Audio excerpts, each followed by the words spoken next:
Ok. La Reforma Protestante, Martín Lutero, yo sé que ustedes saben de eso.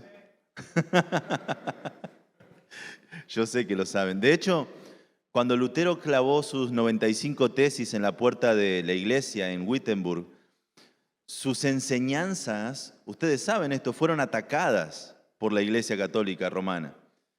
De hecho, en 1519 él viajó a un lugar llamado Leipzig para debatir con alguien que la iglesia le había puesto para que debata contra él, llamado Johann Eck.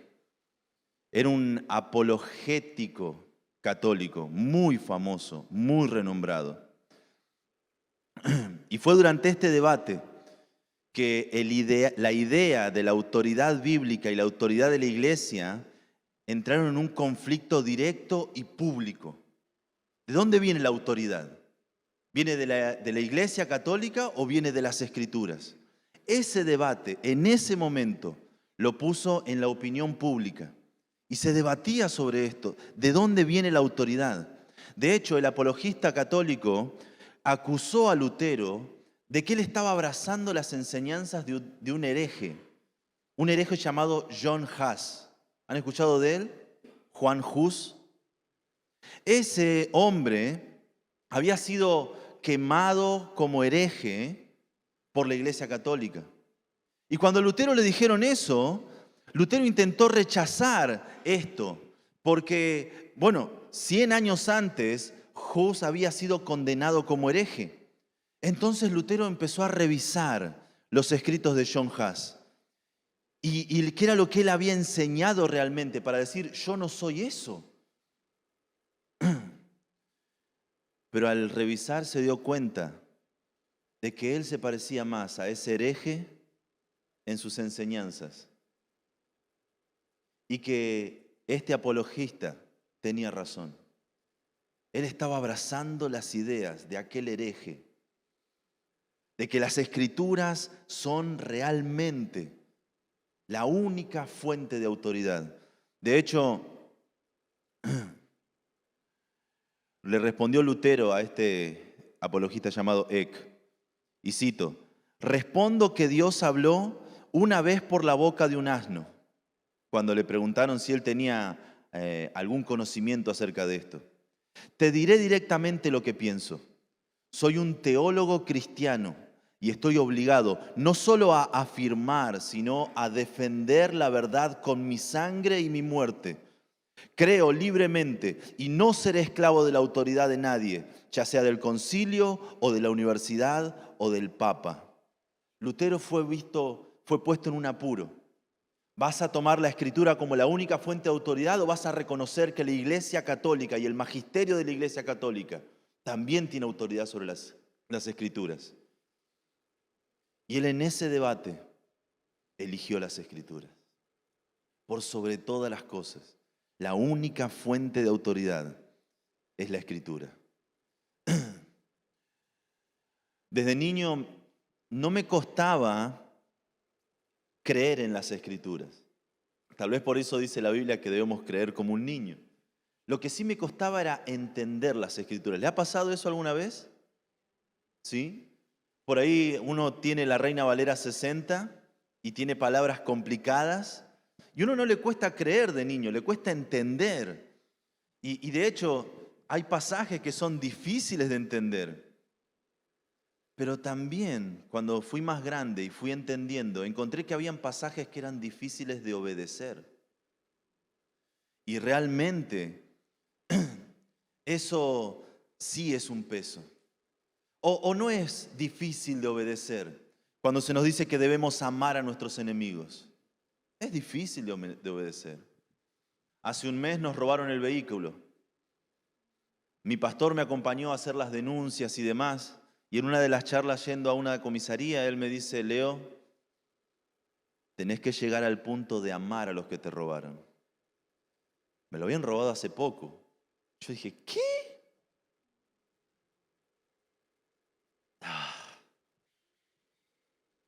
Mi mente sabía, tiene razón. Debo amar a mis enemigos, ¿no dice eso la Escritura? No. Hasta los podría perdonar, amarles, orar por su salvación. Y luché por unos días y caí rendido. Sí, tengo que amarles y orar por ellos. Es lo que dicen las Escrituras. El hecho de perdonar 70 veces 7 es algo sencillo de obedecer. Vez tras vez, tras vez, tras vez, tras vez. Incluso aceptar de que lo malo puede ser permitido por Dios. De hecho, es permitido por Dios y es para mi bien. ¿Es fácil de obedecer? No, no es fácil. Nuestra lucha más grande, mis hermanos, no es entender las Escrituras. Nuestra lucha más grande es creer y confiar en las Escrituras. Esa es nuestra lucha. Bueno, alguno dirá, ¿cómo puedo confiar en la Biblia si fue escrita por un hombre? ¿Han escuchado eso alguna vez? Por un hombre. Yo digo, estas personas tienen que ir al seminario. ¿Cómo por un hombre? ¿La Biblia fue escrita por un hombre? No. Más de 40 hombres. El debate está entre 41 o 42. Depende cuántos le pongas ahí en los salmos. Porque hay varios autores aparte de David. Más de 40 hombres. No fue escrita por un hombre. Bueno, yo escuché que la Biblia tiene errores. ¿Han escuchado eso alguna vez? Cada vez que me dicen eso yo le digo, ¿cuáles? ¿Ustedes saben cuáles? Ellos tampoco. Bueno, pero no puedo creer en la Biblia porque algunos dicen una cosa, otros dicen otra cosa y hay, como hay muchas interpretaciones. No, mi amigo. Para cada pasaje hay una interpretación y podemos darle muchas aplicaciones, maneras de obedecer lo que Dios está mostrando en su palabra. Pero si el pasaje dice que Adán pecó, es que Adán pecó. Si el pasaje dice que Dios trajo juicio, es que Dios trajo juicio.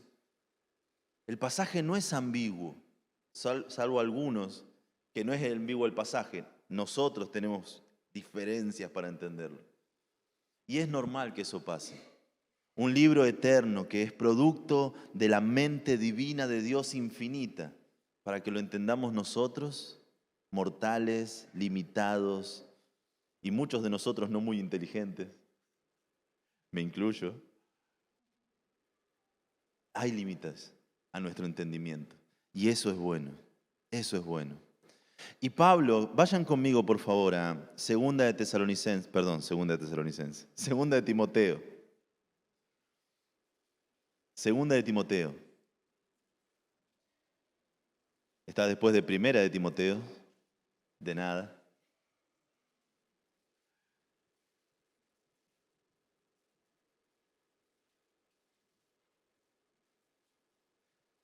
Segunda carta de Timoteo, de Pablo a Timoteo. Capítulo 3.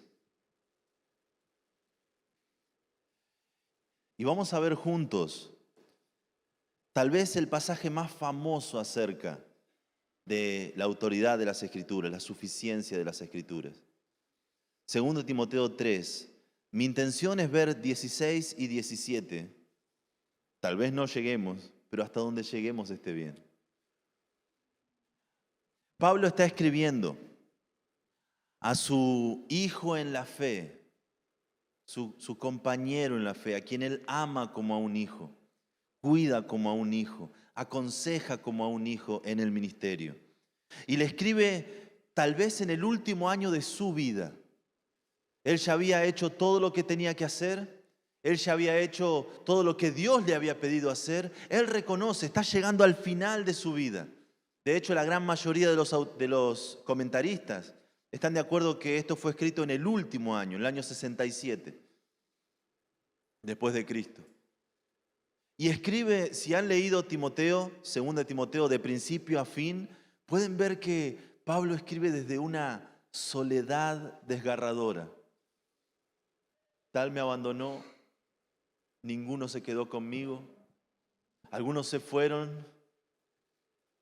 Le ruega, por favor, ven pronto a verme. Un hombre que ha sufrido, por el Evangelio. Pero sobre todas las cosas, Él está preocupado por una cosa. Timoteo, permanece firme en la palabra. Miren conmigo, segunda Timoteo capítulo 3, en el verso 14 comienza la idea, la unidad de pensamiento. Y de hecho es uno de los pocos, hay 2 órdenes en el capítulo 3. Y la segunda orden está ahí en el verso 14, pero persiste tú en lo que has aprendido. Es un mandato, persiste tú en lo que has aprendido. Mantenete firme en lo que has aprendido. Y te persuadiste sabiendo de quién has aprendido, y que de las niñez has sabido las sagradas escrituras, las cuales te pueden hacer sabio para la salvación, por la fe que es en Cristo Jesús. Toda la escritura es inspirada por Dios. Lo primero que quiero ver juntos es la procedencia de la escritura. La procedencia de la escritura. Y vemos que cada uno de nosotros debemos confiar en las escrituras debido a su procedencia. Dice, toda la escritura es inspirada por Dios. 3 palabras en español, una sola palabra en el idioma original. Y esa única palabra es la única vez que aparece en las escrituras. Ahí está, esa es la palabra. Pronúncienla si pueden. Theos neutos, theos nutos, como fuere. Theos de Dios, nutos o neutos de neumatos, de viento. De ahí viene la palabra neumático, viento, neumatología, viento.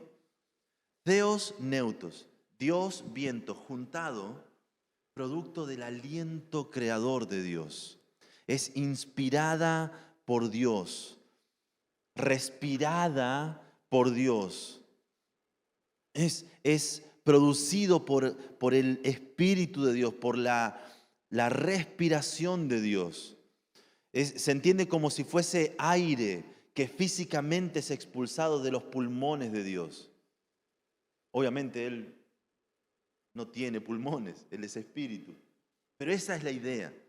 Es producto del aliento, de la respiración de Dios. Y hermanos, es imposible no conectar esta palabra con Génesis capítulo 2, versículo 7. ¿Recuerdan ese pasaje? Donde dice que entonces Jehová Dios formó al hombre del polvo de la tierra y sopló. Nafaj es la palabra. Sopló, literalmente Dios respiró en su nariz aliento de vida. Y fue el hombre un ser viviente. El primer respiro de Adán fue el aliento de Dios. Un aliento de vida. Y ese aliento poderoso, ese aliento que da vida, es el que encontramos en las Escrituras. ¿Cómo las Escrituras no van a ser vivas y eficaces y más cortantes que toda espada de doble filo, si es producto del aliento creador, vivificador de Dios? De ahí viene su poder. Proceden de Dios, vienen de Dios. Literalmente es respiró en su nariz ahí en Génesis, capítulo 2, versículo 7. Las Escrituras son el producto del aliento creador de Dios. ¿Y cómo puedo estar seguro de eso? ¿Solo por una palabra en griego que está vieja y ya no se usa? No, no solo por eso. Quiero compartir con vos 7 evidencias de que la Biblia es inspirada por Dios. La primera es el testimonio interno de las Escrituras. Las Escrituras dicen ser inspiradas por Dios. Lo tenemos acá en Timoteo. Toda la Escritura es inspirada por Dios. ¿Y dónde dice que las Escrituras? Ahí está. La evidencia interna, el testimonio interno de las Escrituras reclaman que ellas son inspiradas por Dios. La segunda evidencia es la singularidad. Es decir, la Biblia es una colección de 66 libros, por eso se llama Biblia, biblos, libros. 66 libros canónicos que son reconocidos, es la idea. 66 libros que se escribieron durante más de 1500 años, en continentes diferentes, en idiomas diferentes, en culturas diferentes, por más de 40 hombres diferentes. La gran mayoría no se conocían entre sí. Y sin embargo, no hay una sola contradicción. Y hay un único hilo conector, de principio a fin. Es un libro único. Las veces que ha sido atacado, siempre ha salido victorioso. La Biblia no tiene comparación. No por nada es el libro más vendido en la historia de la humanidad. También ha sido el libro más atacado en la historia de la humanidad. Y nunca ha sido vencido. Nunca ha sido derrotado en la historia de la humanidad. ¿Saben cuándo la humanidad le ganó la pulseada a las Escrituras? Cuando sacaron la Biblia de las escuelas. Decía un humorista que él sabía cómo vencer a Messi. Él tenía el secreto para ganarle a Messi. ¿Y cómo es? Hay que adelantarse. ¿Y cómo le adelantás a Messi? No hay que dejar que llegue al estadio. Hay que frenarlo en el micro, que no llegue, poner un piquete. Porque si llega al estadio, te mata, es ridículamente bueno. Con las Escrituras lo sacaron del eje. La sacaron de la universidad, la sacaron de los colegios, la sacaron de las aulas. Y ahí sí pudieron empezar a decir toda esa sarta de mentiras. De que venimos del mono, miles de millones de años. Si quieren hablar de miles de millones de años, búsquenme cuando salimos. La evidencia científica está en contra de todas esas cosas. Las veces que se han llamado a estos supuestos biólogos y demás, nunca han concurrido a un debate con un apologista cristiano. No pueden. No pueden. Las Escrituras son únicas, su singularidad, su historicidad, número 3, son históricamente correctas. Está la evidencia interna que viene de las mismas Escrituras y la evidencia externa. Históricamente son honestas, la evidencia interna. Las Escrituras son honestas. La Biblia registra los éxitos y los fracasos de los héroes. Nunca pinta un cuadro glorioso que vos esperarías de algún material legendario. ¿Han leído alguna vez la Odisea de Homero? ¿Sí? Si fueron a la universidad te obligan a leerlo. Homero, el héroe griego que es inteligente. Y él vence con su inteligencia los desafíos que los dioses le ponen delante para volver a su amada ciudad. Pero nadie dice que Homero era un mujeriego. Nadie dice que Homero era un ladrón. No, porque no conviene. No conviene. Entonces lo que se registra es lo bueno. Incluso de nuestros próceres. Tenemos próceres en Argentina. Upa, ¿qué va a decir, pastor? Tenemos próceres que han hecho mucho bien. Próceres que han hecho mucho mal. Yo me acuerdo cuando era joven, tenía que cantar el himno a Sarmiento. ¿Se acuerdan? Y yo cantaba contento, me decían, tenés que ser como Sarmiento. Y te cuentan lo bueno de Sarmiento, pero no te cuentan lo malo. Cuando yo era chico, se celebraba la conquista de América, el descubrimiento de América. Ya no lo celebran más así, ¿no? No, gracias a Dios. Cuando tuve que exponer sobre el descubrimiento de América, yo expuse sobre la usurpación de América. El maestro no me quiso mucho. Pero mi abuela, mis padres leían mucho, les gustaba la historia. Y ellos me dijeron, no, pero Colón hizo esto, Colón hizo lo otro. Y yo dije, esto no puede ser. Pero si las Escrituras fueran un invento, se dirían solamente las cosas buenas de los héroes. Se omitirían las cosas malas. Sin embargo, vemos a los israelitas, los productores de esta literatura, como personas quejosas, rebeldes, David como un asesino, Pedro como un cobarde, los apóstoles llenos de miedo abandonaron a Cristo, Moisés se enojó, Jacob engañó, Noé se emborrachó. ¿Seguimos?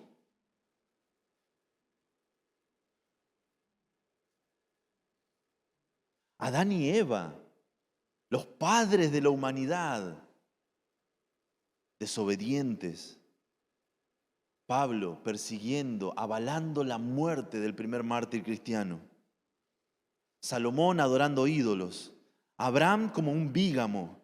Lot incestuoso. Juan el Bautista. No ha nacido hombre, nacido de mujer mayor que Juan el Bautista. Y dudó. ¿Eres tú el que habría de venir?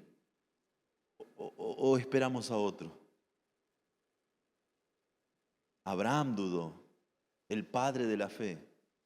Sara dudó, Nicodemo dudó, Tomás dudó, Jonás huyó, Sansón egoísta. Juan adoró un ángel. Incluso se ve que los que son más fieles sufren más. Job, hombre justo, y todo lo malo que le podía haber sucedido, le sucedió. Y en un solo día.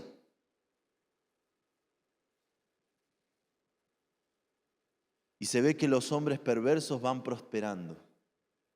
El hombre rico. ¿Cómo es esto? La honestidad brutal de las Escrituras son evidencia de que son inspiradas. Un hombre no hablaría mal de sí mismo. A.W. Pink, en su libro Divina Inspiración de las Escrituras, página 23, él dice, y cito, una historia falsa habría presentado a los amigos como llenos de virtudes y no se habría aventurado a estropear el efecto deseado al exponer los vicios de sus personajes más distinguidos. Aquí se exhibe la singularidad histórica de las Escrituras. Sus personajes son trazados en los colores de la verdad y de la naturaleza. Pero tales personajes nunca fueron bosquejados por un lápiz humano. Moisés y los otros escritores deben haber escrito por inspiración divina. Un hombre no hablaría mal de sí mismo en la historia que cuenta de él mismo. La Biblia también incluye detalles que no tienen razón de ser. Si hubieran sido un invento, por ejemplo en Juan capítulo 20, versículo 1 al 8, dice, el primer día de la semana. ¿Qué importa si era el primer día de la semana? El hecho de tomar el domingo como el día del Señor vino mucho tiempo después. María Magdalena, ¿por qué da el nombre? Está yendo a un lugar donde no debe ir, no diga su nombre. Fue de mañana siendo aún oscuro. ¿A quién le importa que sea oscuro? Al sepulcro y vio quitada la piedra del sepulcro. Entonces corrió y se fue a Simón Pedro y al otro discípulo, aquel al que amaba a Jesús. Ah, Juan, humilde, ¿no? El que amaba, el favorito. Y les dijo, se han llevado del sepulcro al Señor y no sabemos dónde le han puesto.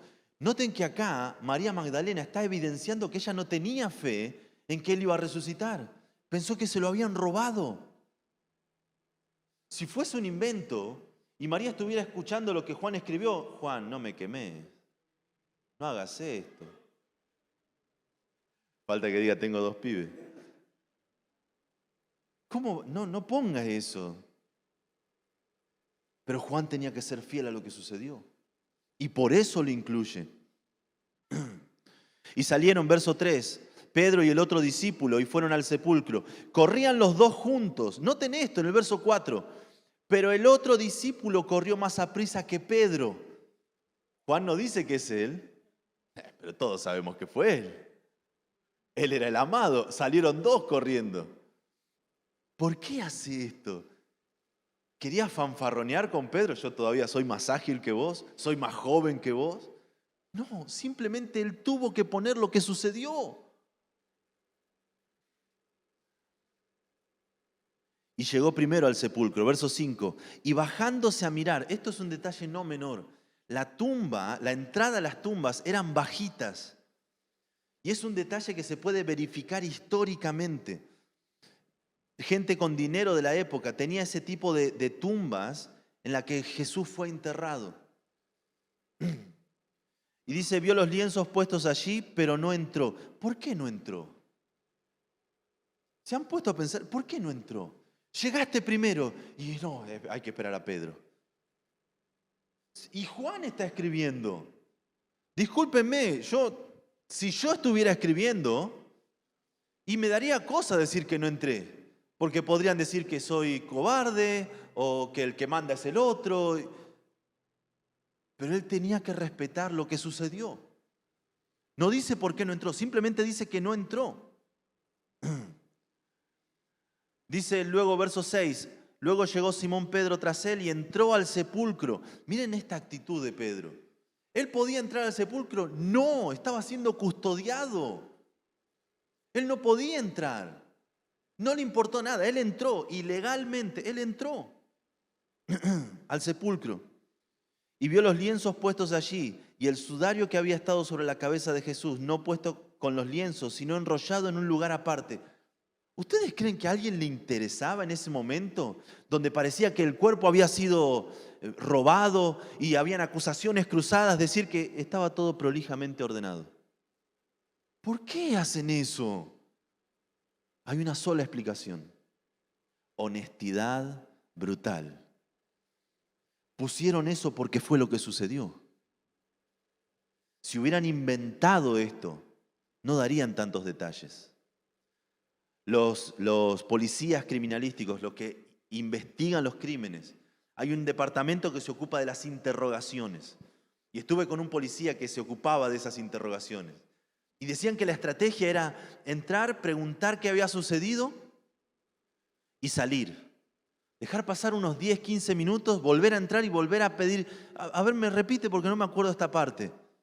Y que lo vuelvan a decir. Y salían, bueno, ahora vamos a escribir, me lo vuelve a repetir. Y uno diría, estos policías son tontos, ¿cómo no se acuerdan?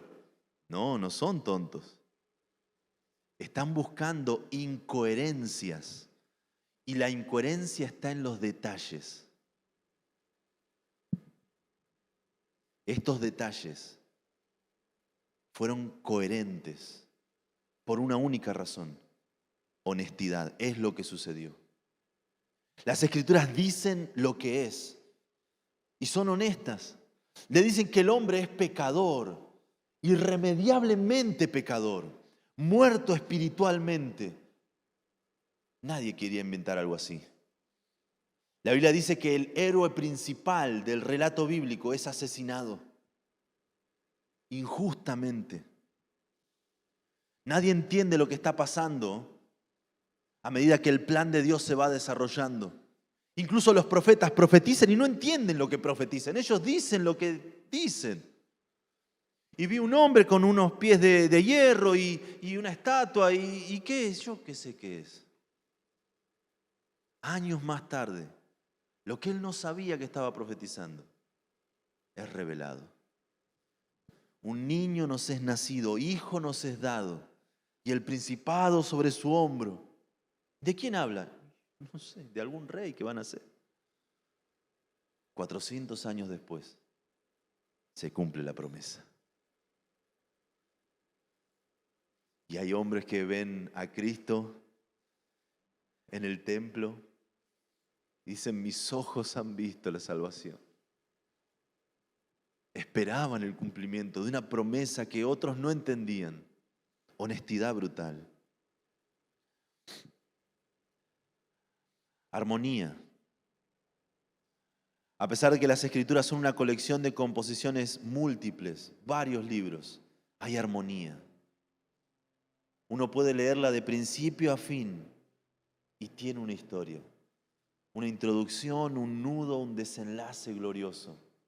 De principio a fin, la Biblia tiene armonía, a pesar de las distancias históricas, geográficas, lingüísticas, de autores. Las afirmaciones extraordinarias que hacen las Escrituras y que son verificables. Acontecimientos extraordinarios, milagros. Milagros en forma detallada, que cualquiera podría negar. ¿O se imaginan que cuando Cristo escupió y lo puso en los ojos del ciego, y el ciego recibió la vista, nadie de los que estaban ahí pudo decir, no, él nunca fue ciego? Sí podían haberlo hecho, pero nadie podía negarlo. No es como las cruzadas que se hacen hoy por hoy, donde viene alguno ¿cómo se llama eso? Traje blanco y no sé qué, y traen a un paralítico y lo van cambiando, ¿vieron? El mismo paralítico que se recibe la movilidad acá, la recibe en Chaco, en Mar del Plata, y viaja, esto es cierto, viaja con la caravana. Y qué bendición el poder de Dios. El poder de Dios no está en eso. Eso es un fraude. Eso es un fraude. Y si hubiera sido un fraude en el primer siglo, automáticamente era verificable. ¿Por qué no se denunciaron los milagros? Porque eran verdaderos, no como las truchadas de hoy en día. Además, están licuando el poder de Dios en dar que se pueda caminar. Eso lo puede hacer un fisioterapeuta. El poder de Dios está en que da vida a los que estaban muertos en delitos y pecados. Si quieren ver un milagro, compartan el evangelio a alguien. Y si esa persona confía en el Señor Jesucristo como su Señor y Salvador, están viendo el milagro más impresionante. Un hombre muerto pasando a vida. Eso es un milagro.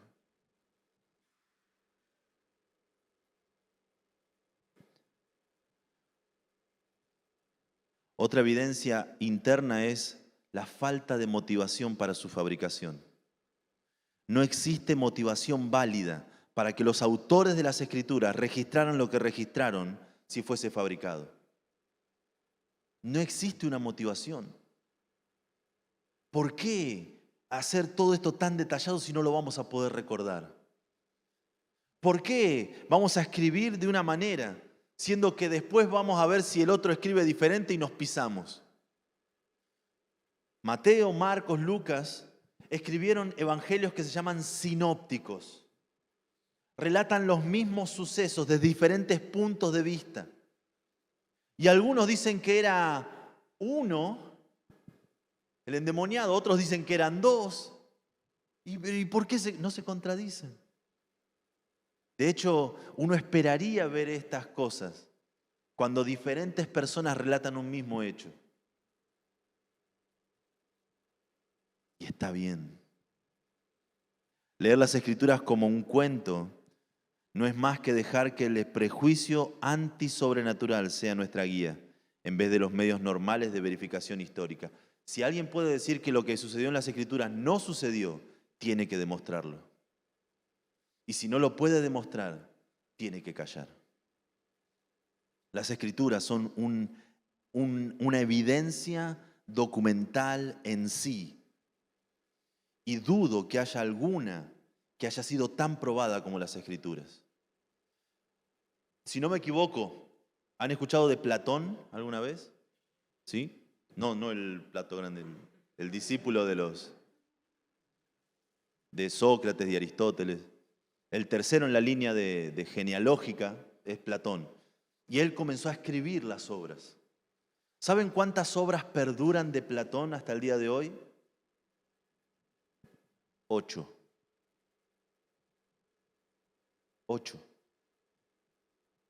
Copias de copias de copias de copias de copias de copias, 8. Y sobre esas 8 se construyó de que hubo un hombre llamado Platón que tenía su discípulo, que tenía su mentor, que tenía su mentor, el padre de la filosofía moderna, de 8 manuscritos. ¿Saben cuántos manuscritos hay de las Escrituras? Tiren un número, arriesguen. ¿Cuánto? ¿3.000? ¿3.000? ¿Alguien da más? Es más.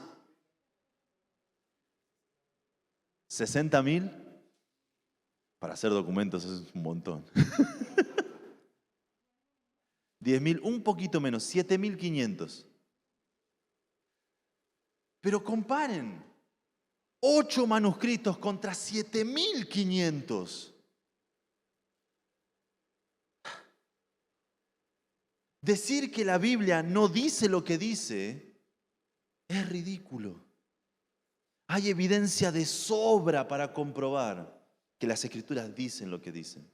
Además, la distancia entre el manuscrito más antiguo encontrado, si no me equivoco, se llama P52, que es un fragmento del Evangelio de Juan. Fue escrito aproximadamente en el año 150 después de Cristo. Estamos hablando de 100 años, casi 100 años después del Señor Jesucristo. La distancia que hay entre el manuscrito de Platón y Platón son más de 700 años. Tiene sentido. ¿Cómo no confiar en las Escrituras, teniendo tanta evidencia? Las Escrituras fueron preservadas de una manera increíble. Y cada descubrimiento nuevo. Ustedes saben cómo se construyó las Escrituras, ¿verdad? ¿Sí? Estoy preguntando.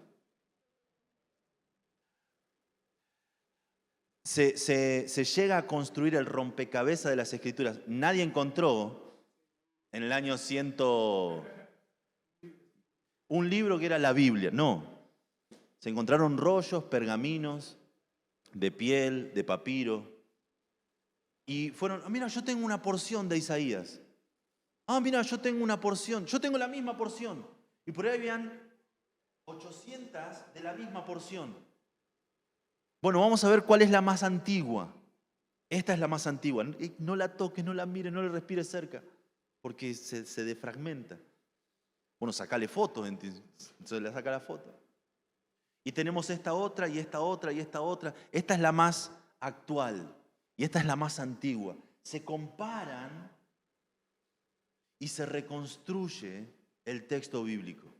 La base es la más antigua, que le faltan pedazos, que se completan con las traducciones más actuales.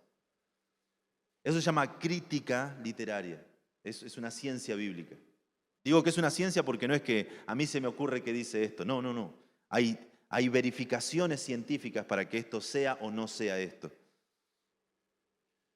Y una vez que se termina, se compone, y esto es lo que decía el libro de Isaías en el capítulo 1. Años de trabajo. Capítulo 2, capítulo 3, hasta que en un momento se hace un nuevo descubrimiento y descubren un rollo completo del libro de Isaías, que es mucho más antiguo que la copia más antigua que tenían para verificar. ¿Saben lo que terminó sucediendo cuando trajeron el libro completo? Era idéntico. Era idéntico.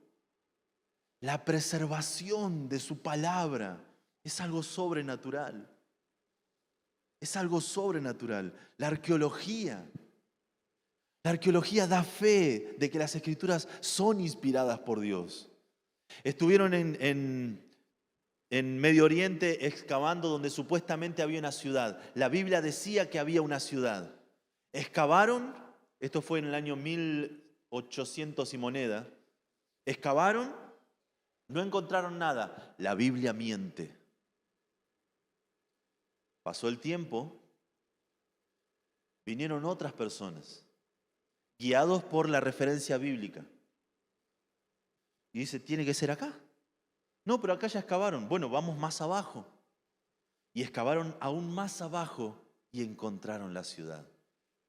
Restos de que había una civilización idéntica a la que describía las Escrituras. Pero se bastardeó las Escrituras por casi 100 años, porque ahí no estaba la ciudad. Las Escrituras siempre terminan teniendo la razón, y la arqueología lo demuestra. De hecho, hay una foto que les traje, no se ve muy bien. Eso es una piedra que se encontró en el año 1961, y es una inscripción sumamente importante, porque se atribuye a Poncio Pilato. De hecho, está su nombre ahí. en un yacimiento arqueológico llamado Cesarea Marítima. Se excavó y se encontró esto en ese año, 1961. Y tenía la inscripción que dice Poncio Pilato, prefecto de Judea. Es un hallazgo arqueológico que data del siglo I después de Cristo. ¿Y pero qué importa? ¿Por qué es importante? Se puso en duda durante años de que Poncio Pilato no existió. No hay registro, no hay documento de un tal Poncio Pilato. Y la Biblia dice que hay uno y que era prefecto de Judea y no hay documentos. Hasta el año 1961 no había documentos. Y se bastardeaba las Escrituras, diciendo no se puede confiar porque dice que hay un Poncio Pilato y no existe ese hombre en la historia. ¿Qué me dicen ustedes? Sí que existía.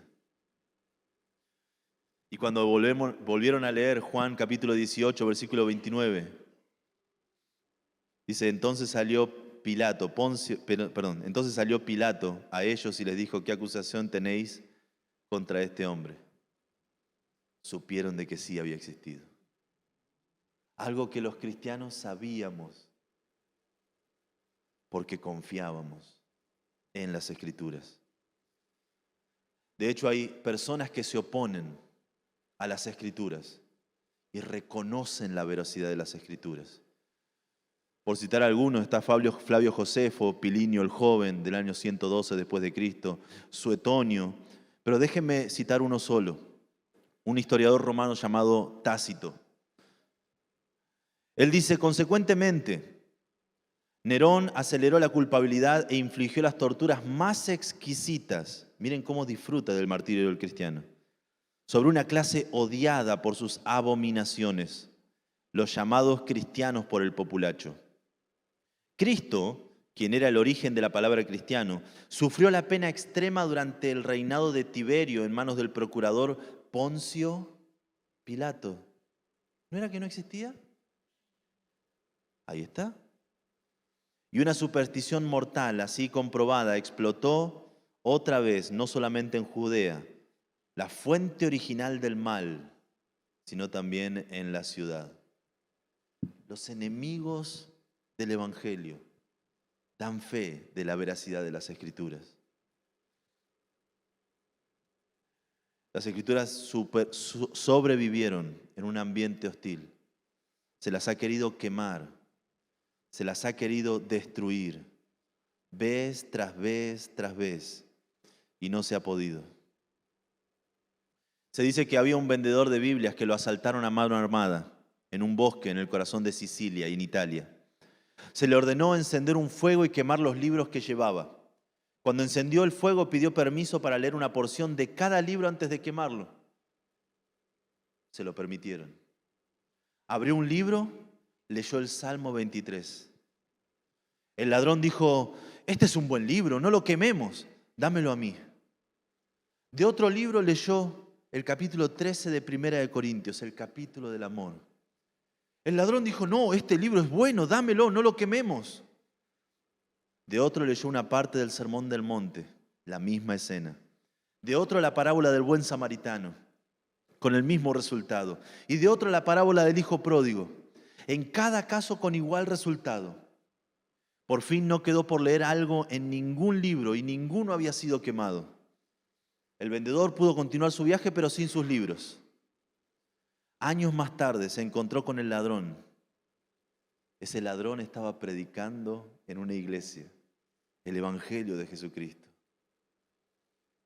Las Escrituras no tienen rival, sin importar el ambiente. También en la profecía, ya son las 12. ¿Me soportan unos minutos más? Amén.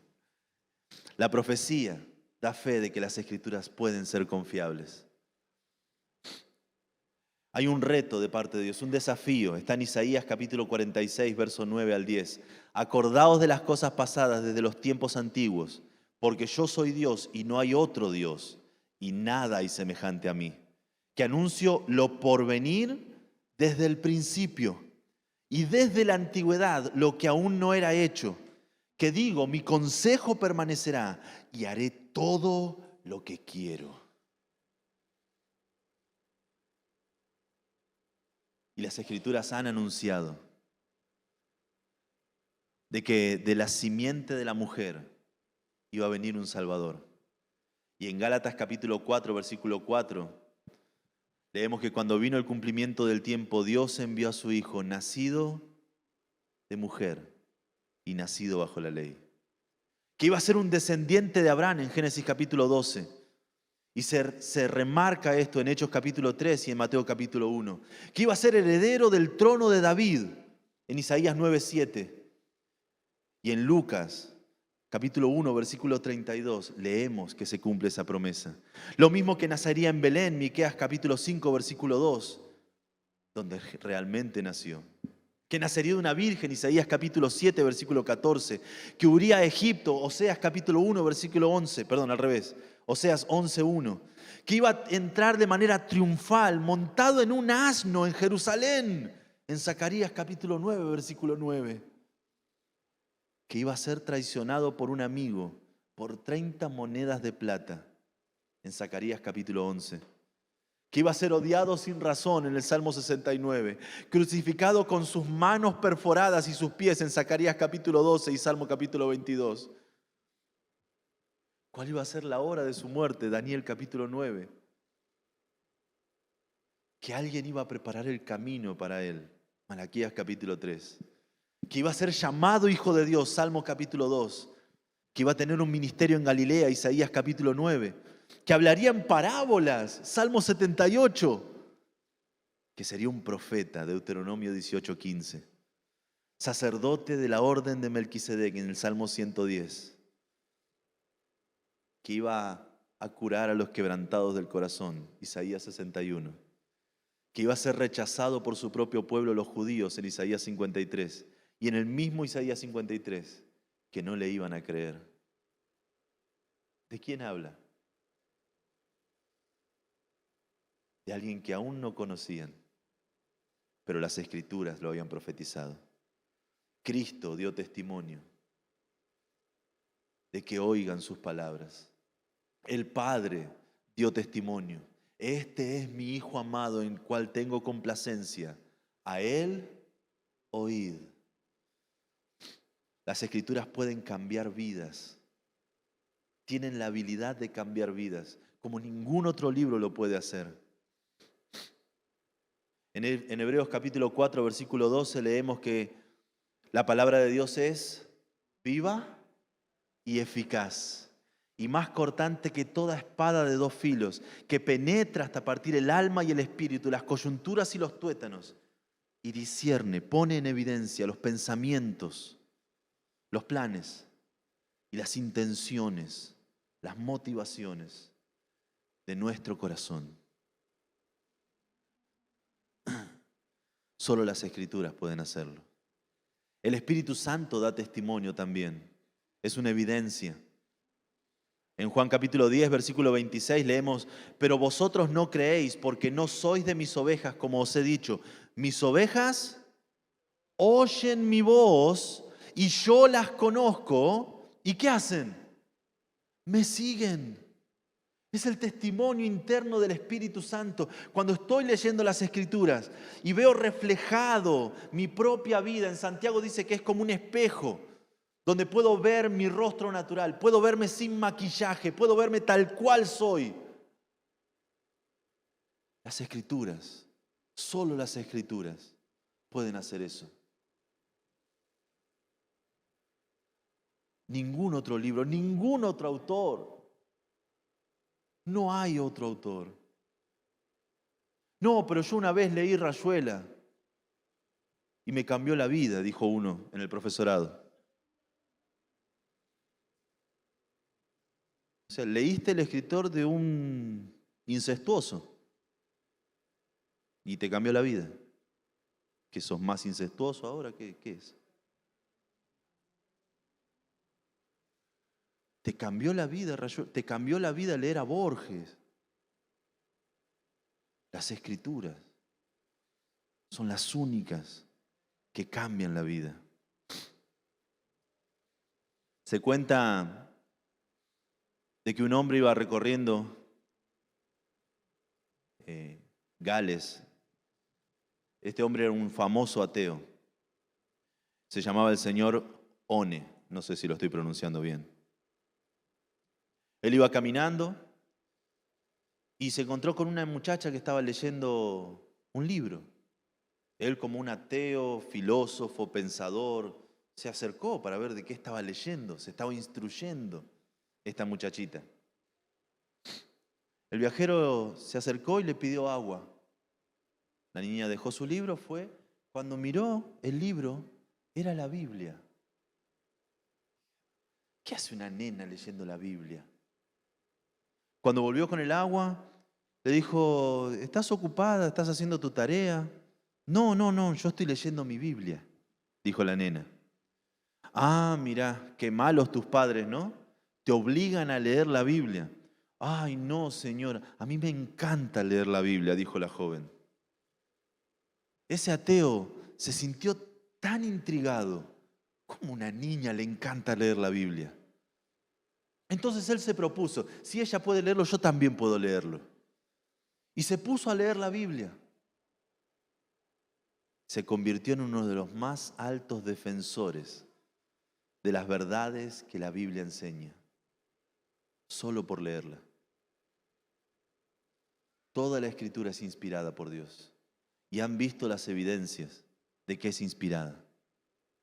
Pero no solamente es inspirada por Dios, sino que toda la Escritura es inspirada por Dios.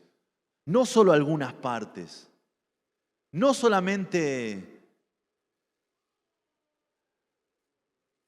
Estoy pensando en Filipenses capítulo 4, versículo 13. ¿Me ayudan con la cita? Vamos, ustedes pueden. Todo lo puedo en Cristo que me fortalece. Y yo, me encanta Filipenses por esa cita. Hay 3 capítulos anteriores y 12 versículos del capítulo 4. Capítulo 4. No, pero a mí me encanta esa porque cuando viene un desafío me levanta. No quiero romper tu corazón, pero acompáñame a Filipenses 4:13.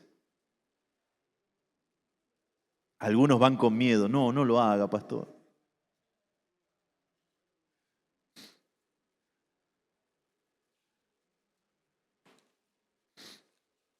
Filipenses 4:13.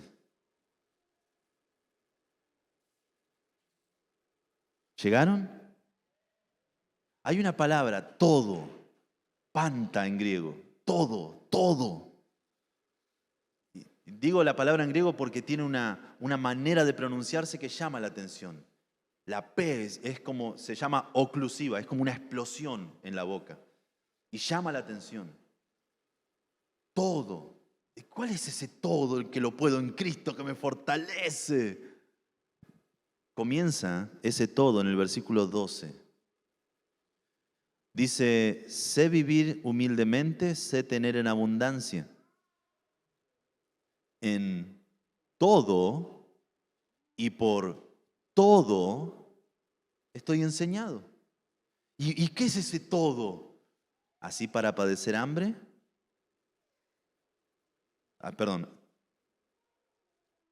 ¿Así para estar saciado como para tener hambre? Opa. Así para tener abundancia como para padecer necesidad. ¿Hambre o suficiente? Y en todo y por todo he sido enseñado, para tener hambre o para tener lo suficiente. Y cualquiera que sea la situación, lo puedo enfrentar en Cristo que me fortalece. Eso es lo que dice. Sube el dólar, lo puedo soportar. Lo puedo soportar. Cristo me fortalece. Y si voy a rendir una prueba, que estudies. No, pero si yo digo todo lo puedo, me siento que tengo más valor. No, estudia. Yo les decía a los jóvenes, cuando van a rendir una prueba, hagan esta oración. Señor, ayúdame a recordar lo que estudié. Ay, pero pastor, ¿y si no estudié? Y la justicia.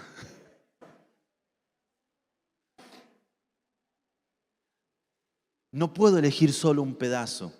Debo tener toda la Escritura, porque toda la Escritura es inspirada por Dios. De hecho, hay 6 teorías, y con esto terminamos, acerca de la inspiración de las Escrituras. La primera es la inspiración natural de las Escrituras. Ellos creen que... ¿Dónde está? No importa. Los que creen en la teoría de la inspiración natural creen de que es 100% producto del hombre. 100% producto del hombre. Dios no tiene nada que ver. Son los que están en las universidades, en los profesorados. Es un producto literario, nada más. Está la teoría de la inspiración por iluminación. El 90% es producto del hombre y hay pequeños destellos de divinidad. Pequeños, ahí como todo lo puedo en Cristo que me fortalece. Si están 2 o 3 reunidos en mi nombre, allí estoy yo. Y el resto no. El contexto de los 2 o 3 es de disciplina, así que no hagan eso. O sí, disciplinen, pero bíblicamente. Y solo pequeñas partes son inspiradas. La otra teoría es la inspiración parcial de las Escrituras. Es decir, la mitad de las Escrituras son inspiración divina y la otra mitad es producto humano. ¿Y quién decide eso? Y cada uno. Es que cada uno va y dice, esto es de Dios o esto es del hombre. La mujer calla en la congregación. No, eso es por la cultura, en el momento. No. Sí hay un trasfondo cultural. Pregúntenle al pastor después. Había una herencia de cómo se administraba el local de la sinagoga judía. Las mujeres en un lado, los hombres más adelante. No había esta maravilla de la tecnología y las mujeres no escuchaban por lo general. Entonces le preguntaba al marido, ¿qué dijo? La mujer calle y aprenda en casa. Le pregunta al marido que estaba más cerca del predicador. Hoy con esto no hace falta. Escucha el sermón después en internet y ya está. Pero es una cuestión de organización, no de opresión. Después están los que dicen, bueno, casi toda la Escritura es inspirada. El 90% es inspirado, pero hay cositas que no, hay cositas que ya quedaron en desuso y esa parte no. Después está el dictado mecánico, que dicen, no, Dios escribió toda la Escritura. Y no importa, Pablo, Pedro, eso no importa. Se llama teoría del dictado mecánico.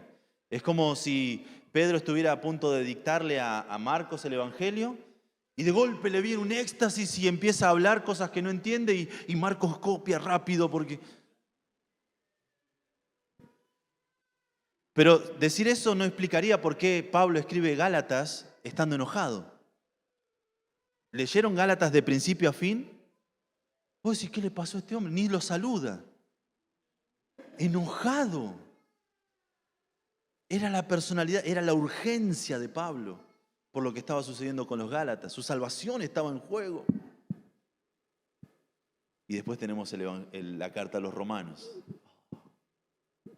Qué obra de arte la carta de Pablo a los Romanos.